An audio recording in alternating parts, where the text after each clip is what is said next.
friends, magandang araw sa inyong lahat. Andito tayo isa sa pinakamalaking garden center dito sa city namin mga friends. Kaya lang mahal dito siya mga friends kasi maganda din talaga yung mga bulaklak nila dito. Pero marami namang kapilian mga friends. May Walmart, may Home Depot at saka kung saan-saan pa mga friends. Kaya lang mahal kasi dito. So, nagtingin-tingin lang ako ng mga ibang bulaklak mga friends na wala sa Walmart at saka yung mga mura na garden center.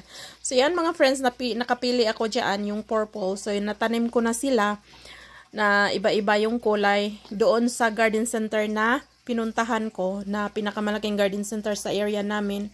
So, doon ko nahanap yung mga favorite colors ko at saka yung mga unusual flowers mga friends. Pero family din ata sila ng petunia.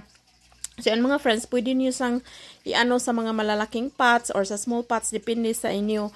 Kaya lang mahal na talaga ngayon mga friends, lalo na ngayon dito sa Canada mga friends, yung inflation namin, so grabe. So, yan yung backyard garden ko mga friends na this year talaga mga friends, sobrang dami kong bulaklak. Instead na sobrang busy ko na sa work kasi 5 days a week kong trabaho ko, Saturday, Sunday na lang. Dito din ako parang naaaliw pa ako mga friends na magtanim kaysa noon na andito home na nasa ano lang talaga ako ba, sa bahay lang ba, naka home base lang talaga ako dahil may mga bata. Instead na wala akong siguro busy din ako sa mga bata noon mga friends. So parang ngayon parang natudo ko sila ng pagtatanim talaga ngayon kasi hindi ko nababantayan yung mga bata. Talagang yung Saturdays and Sundays ko, nasa garden lang talaga ako mga friends kung hindi kami nagka-camping. So, sobrang ganda ng mga bulaklak ko this year talaga mga friends. Kaya it's worth to share talaga. At saka, magaganda din siyang pang souvenir na video kumbaga ba sa mga garden ko. And then, makompare ko siya in the next year kung anong itatanim ko. Kung ito pa rin ba. So, may iba dito mga friends, yung tinatawag nila na perennial or annual. Yung perennial is yung nagre-recycle siya. Yung annual naman is yung malanta lang siya in winter time. So, itong most of my flowers na sa ngayon na tinanim ko mga friends ay yung nag-recycle. Except yung mga pinakita ko sa inyo doon sa the garden center na mga annual lang yun sila mga friends. Malanta lang yun sila in cold weather. So, ito, some of them are perennial na siya kasi nga gusto ko na mag-recycle sila mga friends. Medyo mahal nga lang ang recycle kasi syempre bumabalik sila in every spring and summer. So parang itong sa garden ko mga friends is parang in-scattered ko yung yung perennial at saka annual para maganda din silang tignan ba. Sobrang andito ako talaga nakafocus sa garden ko.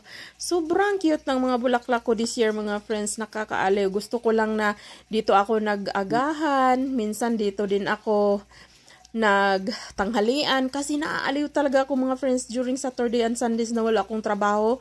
Maglaba lang ako mga friends and then magpakain sa mga bata and then sa garden na ako nagtambay kasi sobrang ganda ng mga bulaklak ko mga friends. As you can see, talagang inalternate ko yung kulay, parang minatch-match ko ba yung mga hindi ko pa natanim the previous years kasi nga parang nakafocus sa bata ba.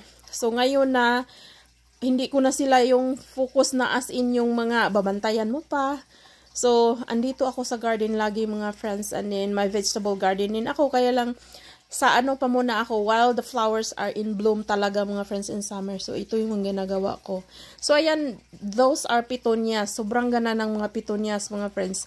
Kaya lang, alagaan din yun siya. New din. Kasi nga, di need water talaga in summer. Yung iba nga dyan is medyo summer na summer yan dyan. Pero medyo, yun bang minsan nakaligtaan ko ng dilig. So, ayan, minsan may kahit in time, in bloom pa talaga.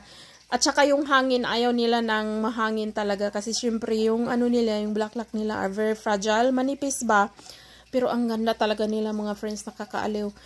At saka ang daming ibon sa ko mga friends. Kasi nagsasak sila ng mga nectar. At saka bees and butterfly. Yun ang nakaganda if you have a flower garden mga friends.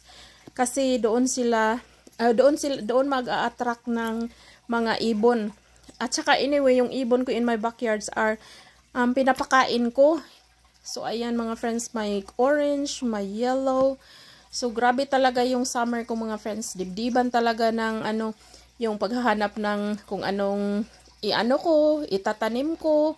Kasi nga this year sobrang ganda yung mga bulaklak talaga. Kaya lang mahal talaga sa ngayon mga friends. Kasi inflation kami. Kahit din sa Pilipinas, medyo mahal na rin tayo mga friends. So ito lang tayo ngayon sa aking garden mga friends. Aking flower garden. Ipapakita ko rin sa inyo yung vegetable garden ko soon. I'll see you again in our next vlog. Bye!